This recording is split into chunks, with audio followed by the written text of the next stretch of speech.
உங்களுக்கு செவ்வாய் தோஷம் இருக்கிறதா? அப்போ இந்த முருகன் வழிபாட்டை செய்யுங்கள்.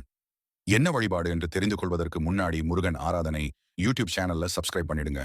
திருமண தோஷம், செவ்வாய் தோஷம், செவ்வாய் நீசம் உள்ளவர்கள் செவ்வாய்க்கிழமை விரதம் இருந்து முருகனை வழிபாடு செய்வது உங்களுக்கு நற்பலன்களை தரும்.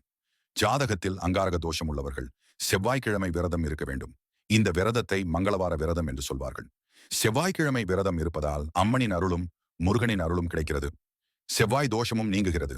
இரத்த சம்பந்தமான நோய்கள் நீங்கி மனதில் தைரியமும் வீரமும் பிறக்கின்றன.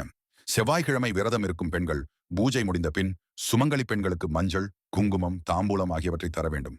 செவ்வாய் தோஷம் உள்ளவர்கள் செம்பவழத்தை கழுத்துச் சங்கிலியிலோ மோதிரத்திலோ அணிந்து கொள்ள வேண்டும்.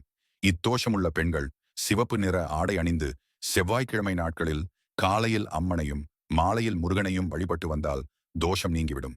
முருகனுக்கு உகந்தது செவ்வாய்க்கிழமை. இந்த நாளில் விரதம் இருந்து அருகிலுள்ள சிவன் கோவில் அல்லது முருகன் கோவிலுக்கு சென்று நெய் தீபம் ஏற்றி முருகப்பெருமானை வழிபடலாம்.